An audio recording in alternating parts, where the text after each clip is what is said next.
Hello po, mabilisang vlog lang po tayo ngayon and madalas po kasing problema ng ating mga viewers ay yung $10 nila na napunta na po sa MetWallet katulad po netong ganyan po.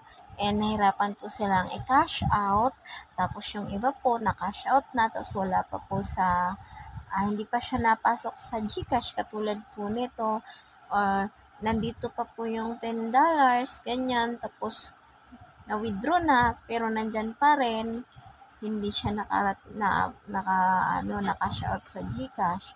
Katulad po nito, na-transferred na po siya, tapos hindi rin siya na-receive sa GCash. So, yung mga ganong problema po, pwede po natin yung solusyonan.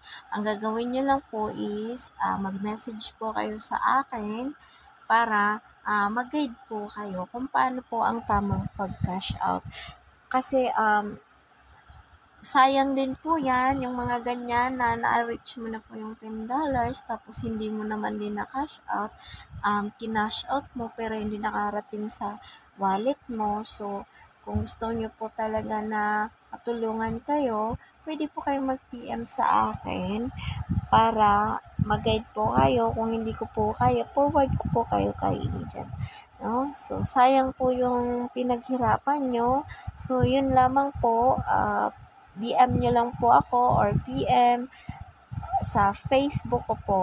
So, para ma-solve po yung problema nyo. So, yun lamang po. Madali ang vlog lang po tayo. Mabilisan lang kasi busy po kasi ako ngayon.